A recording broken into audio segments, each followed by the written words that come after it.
Assalamualaikum warahmatullahi wabarakatuh, teman-teman semua penderita asam lambung, gerd, anxiety, psikosomatis. Semoga kalian diberikan kesembuhan, diberikan kesehatan, diberikan kebahagiaan serta ketenangan. Amin amin ya rabbal alamin. Baik, berjumpa lagi dengan saya tentunya di channel Berpikir Positif yang sudah lama sekali tidak membuat video edukasi, tidak menemani kalian karena kesibukan saya, sehingga saya tidak memiliki waktu dan tidak ada kesempatan untuk selalu mengedukasi dan menemani teman-teman. Dan harapan saya semoga kalian cepat sembuh, semoga kalian cepat membaik, hidup bahagia serta tenang seperti sedia kala. Amin amin ya rabbal alamin. Baik teman-teman yang baru saja bergabung, alangkah baiknya subscribe terlebih dahulu agar tidak ketinggalan video-video terbaru mengenai gangguan asam lambung, gerd, anxiety, psikosomatis dari saya. Dan mohon maaf subscriber setia yang pastinya sudah menunggu sekian lama saya tidak bikin video tentang gangguan asam lambung, gerd, anxiety, psikosomatis. Mohon maaf sekali lagi karena baru kali ini saya menyempatkan teman-teman bisa menemani, mengedukasi kalian lagi. Dan alhamdulillah saya walaupun sudah diisi dengan kesibukan, apalagi dengan suatu pekerjaan teman-teman, alhamdulillah saya tidak kambuh, saya masih biasa dan alhamdulillah sudah seperti sedia kala teman-teman. Dan saya yakin kalian pasti akan seperti saya bisa sembuh total teman-teman. Caranya apa? Caranya kalian harus menyibukkan diri. Itu waktu saya pemulihan, saya menyibukkan diri. Dan tentunya saya juga memperbaiki pola hidup, pola makan, dan pola pikir teman-teman. Itu kuncinya kalau kalian pengen cepat sembuh dari gangguan asam lambung, gerd, anxiety, psikosomatis. Karena apa? Karena 3 faktor itu sangat mempengaruhi bagi kalian semua agar cepat pulih dari gangguan asam lambung, gerd, anxiety, psikosomatis teman-teman. Dan pikiran yang ada di otak kalian seperti takut takut ambulan, apa-apa jadi takut, itu semua berasal dari anxiety, ketraumaan. Karena awal kalian kena gangguan asam lambung itu diawali dengan gerd, serasa kayak mau pingsan. Nah itulah yang memprovokator sehingga pikiran kita itu menjadi negatif. Ketraumaan itu teman-teman. Juga orang yang kena asam lambung pastinya itu dari pola pikir teman-teman. Pola pikir itu sangat mempengaruhi dari asam lambung.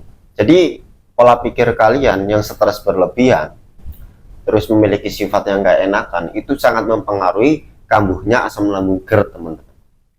Nah, bagaimana solusinya biar anxiety itu tidak selalu menguasai, agar tidak selalu membuat down mental kita, tidak melemahkan mental kita?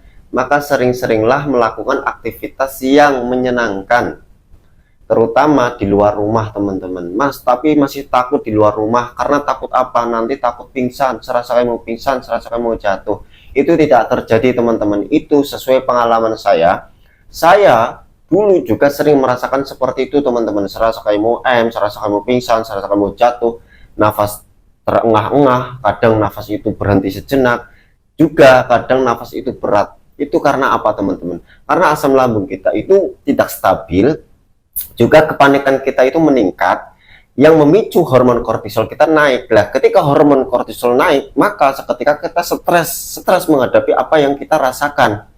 Juga pikiran itu langsung aktif dalam perihal negatif teman-teman.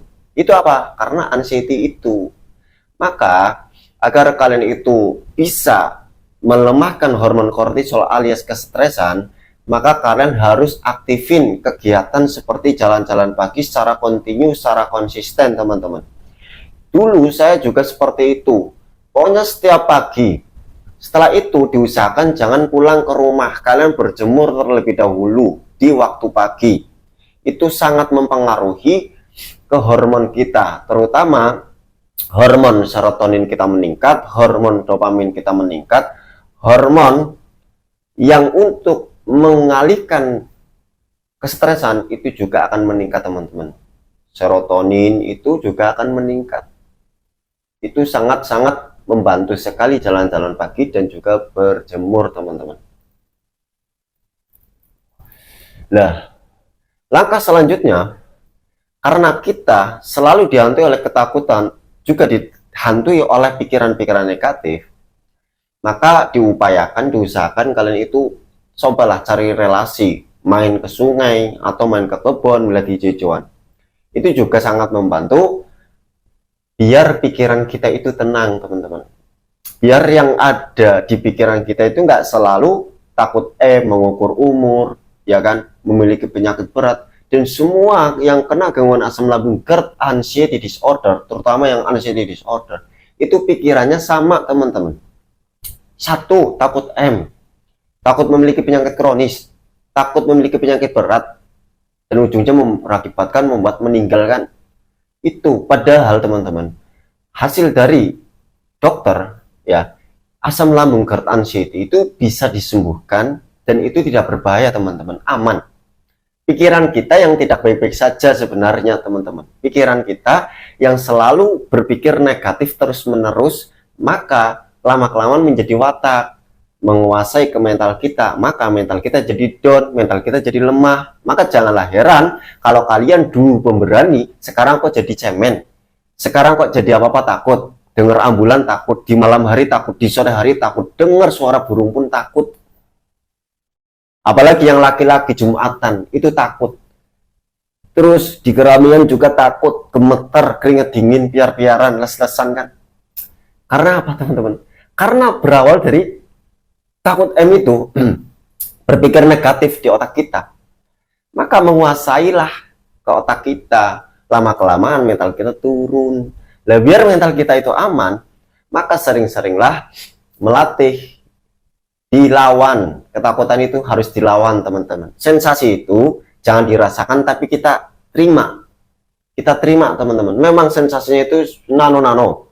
Bisa dikatakan 1001 sensasi. Memang rasanya seperti itu. Tapi itu aman, teman-teman. Jangan mengaitkan dengan penyakit kronis. Jangan dihubungkan sama penyakit kronis. Itu nggak ada hubungannya, teman-teman. Itu nggak ada hubungannya. Kesalahan penderita anxiety disorder itu selalu mengaitkan sensasi itu seperti penyakit kronis, penyakit berat. Itu yang ada di otak pikiran anxiety disorder. Saya pun dulu juga seperti itu, teman-teman. Apalagi kalau dengar kabar duka, selalu dikaitkan, aduh jangan-jangan setelah ini saya. Gitu kan? Itulah penderita anxiety disorder, teman-teman. Maka, biar mental kalian itu tidak lemah, pikiran gak selalu negatif, ayolah, buatlah happy, teman-teman. Buatlah happy. Ingat, flashback, apa perkataan dokter. Nyatanya ketika kita serangan panik, solusi kita, langkah awal yang kita cari itu pasti UGD kan. Dan sesamanya di UGD, nah nyatanya aman. Hasilnya cuma asam lambung. Berarti kan nggak apa-apa. Itu yang harus kita ingat terus-menerus, teman-teman. Nah, karena sudah terlanjur kena asam lambung GERD, kalau makan itu jangan kebanyakan terlebih dahulu, teman-teman. Kalau saya, metode saya dulu, teman-teman, itu makan sedikit-sedikit tapi sering. Bahkan satu hari itu sampai 5 kali, teman-teman. 3 jam makan, 3 jam makan. Tapi tidak hanya sekedar itu sebenarnya. Yang pertama itu adalah bagaimana perasaan kita di saat kita makan. Kalau kita menikmati setiap kunyahan, tentu akan membantu ke lambung kita itu menjadi enak. Juga perasaan menjadi senang, perasaan menjadi tenang, perasaan menjadi nyaman. Tapi kalau seandainya kita makan gak menikmati setiap kunyahan, justru malah kita tegang, cemas, khawatir, berpikir negatif, apakah makan ini aman? Nanti saya takutkan kalau makan ini asam lambungnya naik. Justru itu akan membuat hati kita resah, teman-teman. Kita nggak tenang, memicu pikiran negatif itu datang kembali. Itulah sesuai pengalaman saya. Maka diusahakan di saat kalian makan itu nikmati setiap kunyahan, dibuat tenang. Terus jangan bimbang, jangan mamang. Jangan berpikir nanti asam lambungnya naik. Semua makanan sebenarnya itu aman. Yang membuat itu gampang refleks asam lambung naik itu dikarenakan di saat kita makan itu sudah bimbang, juga kita tidak menikmati setiap kunyahannya itu. Gitu, teman-teman. Apakah dulu sampean pernah mantap makanan? Pernah saya dulu. Terus setelah saya yakin, terus setelah saya periksa, hasilnya cuma asam lambung, dan yang paling gede itu adalah anxiety disorder-nya. Nah, dari situ saya memutuskan tidak memantang makanan, teman-teman. Yang saya pantang itu cuma satu sih. Itu adalah sambal. Sambal saya tidak makan. Gitu. Maka kalian itu sudahlah. kalian mau bertahun-tahun memantang makanan, menghindari makanan, terus takut akan makanan, nanti kebutuhan tubuh itu tidak tercukupi, teman-teman. Imun kita jadi menurun. Nah, kalau imun kita menurun, tentu akan sering mengalami kayak demam, batuk, pilek. Lah, apalagi kena anxiety, batuk saja itu udah pikirannya ngaco kan. Beranggapan memiliki penyakit kronis, jangan-jangan paru-paru, jangan-jangan kena penyakit berat lainnya. Itulah penderitaan anxiety. Padahal itu wajar. Setiap orang ya pasti mengalami demam, seperti batuk, pilek gitu. Tapi bagi penderita anxiety itu sudah beranggapan memiliki penyakit berat atau penyakit kronis. Nah, maka makanlah sesuai kebutuhan tubuh agar imun kita, nutrisi kita terpenuhi, teman-teman. Biar apa? Kekebalan tubuh kita itu tinggi. Biar kita nggak gampang demam. Karena penderitaan anxiety, demam saja itu udah pikirannya ngacau. Padahal itu wajar. Gitu. Terus, kalau seandainya kalian itu susah sekali tidur malam ya, saya juga dulu sering mengalami seperti itu. Belum lagi kalau tidur itu suka terkejut, mudah terkejut. Kadang itu sering sekali, nggak kadang lagi, sering sekali itu bermimpi buruk, teman-teman. Nah, kebanyakan penderita anxiety itu selalu menghubungkan mimpi buruk itu terhadap kehidupan nyata. Gitu. Nah, solusinya gimana? Biar mudah tidur, nggak insomnia. Sering-seringlah jalan-jalan sore, teman-teman. Itu sangat berpengaruh, membantu hormon serotonin itu meningkat. Gitu. Meningkat. Kalau seandainya kalian jalan-jalan sore, kan ketika kita rutin jalan-jalan sore, tentu di malam hari kita rasanya capek. Ketika capek, pasti hawanya, perasaannya itu bikin ngantuk. Gitu. Lah, kalau seandainya kalian mau tidur kok takut nggak bangun, kebanyakan penderita anxiety kan takut nggak bangun kan, takut kan, maka kalian dengarkan sesuatu yang membuat kalian itu tenang. Entah itu mendengarkan musik relaksasi, mendengarkan afirmasi. Kalau seandainya itu belum membantu, maka dengarkan motivator-motivator yang sudah berpengalaman atau yang sudah pernah mengalami gangguan asam lambung GERD anxiety psikosomatis. Itu. Biar apa? Biar kalian yakin bahwa gangguan ini tidak berbahaya. Biar kalian itu nggak mengikuti pikiran-pikiran negatif. Sebenarnya gitu. Lah juga, biar kalian itu cepat tidur. Lah kalau kalian masih tetap begadang, maka mengganggu aktivitas di pagi hari, akhirnya kalian itu tidak jalan-jalan pagi. Nanti bangunnya siang, akhirnya kalian nggak jalan-jalan pagi. Padahal jalan-jalan pagi itu juga sangat membantu. Lah, terus kalian rutinin berjemur itu teman-teman. Karena orang yang kena asam lambung GERD anxiety, pola tidurnya juga harus dijaga, teman-teman. Dalam artian nggak boleh kecapean, nggak boleh kurang tidurnya, tidur yang cukup itu. Nah, pola pikirnya itu yang harus diperbaiki, terutama itu ya dengan cara sering-seringlah memikirkan sesuatu yang kalian senangi. Carilah hobi, hidupkan kembali hobi kalian. Yang sekiranya membuat kalian itu fokus terhadap hobi. Pikiran kalian itu fokus terhadap hobi. Kalau nggak punya hobi, pengalaman saya teman-teman, pada saat saya pertama kali kena gangguan asam lambung GERD, waktu saya kerja pun, pikirannya itu yang saya ingat, itu penyakit kronis, pikirannya itu selalu mengait-ngaitkan sama penyakit berat. Takut takut pingsan, pokoknya perihal-perihal yang negatif.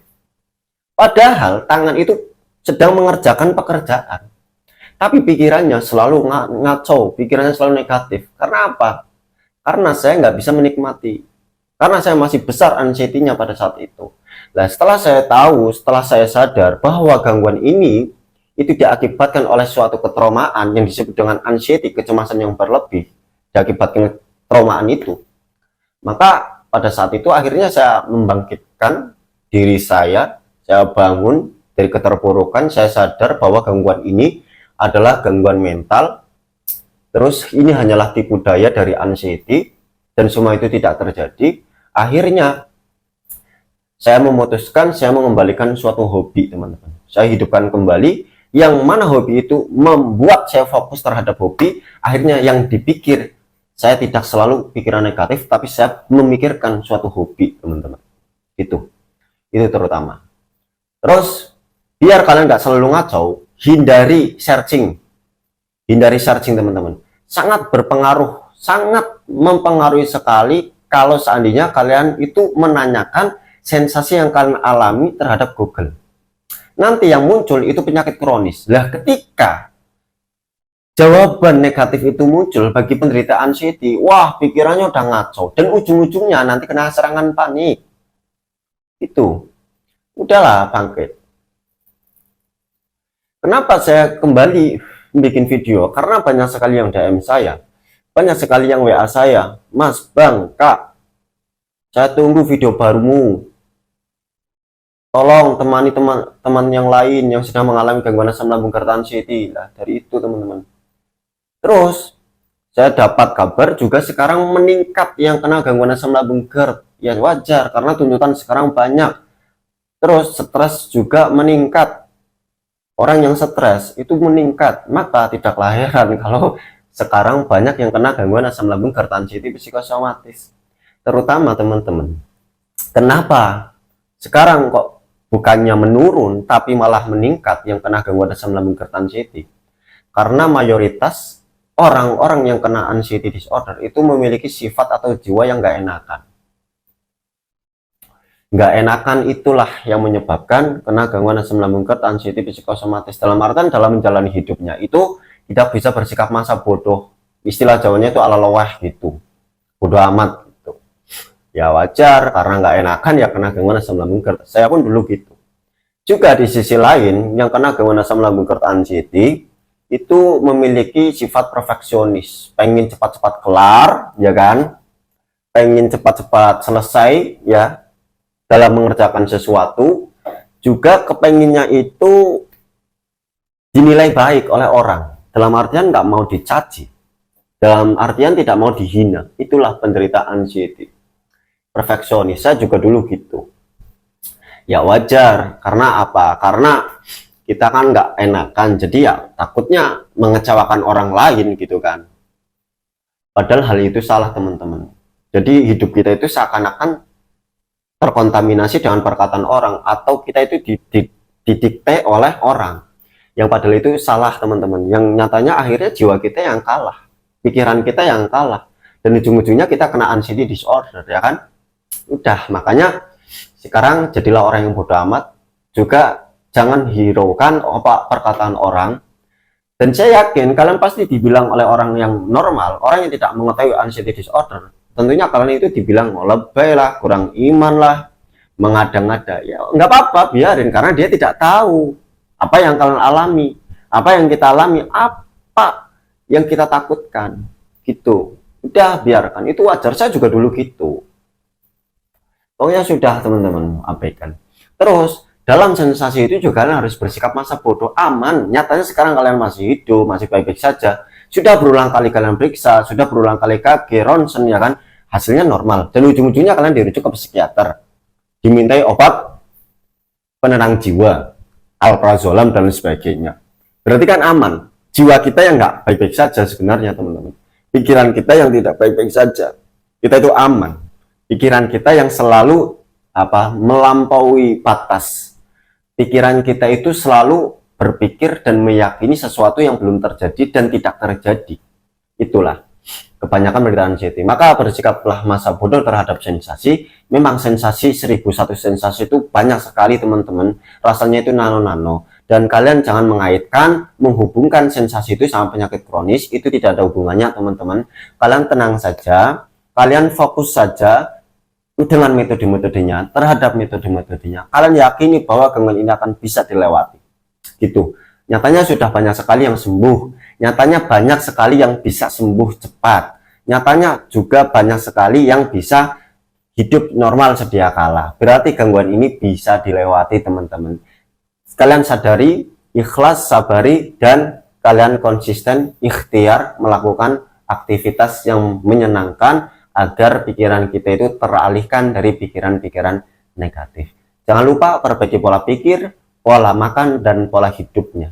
Maka itu sangat membantu sebagai wasilah kesembuhan bagi teman-teman. Tetap semangat, kalian jangan pernah menyerah melewati ujian ini, ujian gangguan asam lambung karena anxiety psikosomatis, dan saya doakan semoga kalian lekas sembuh, lekas membaik, bisa hidup bahagia dan tenang lagi teman-teman. Semoga kalian diberikan umur panjang, rezeki yang melimpah, dan semoga kalian bisa membahagiakan keluarganya.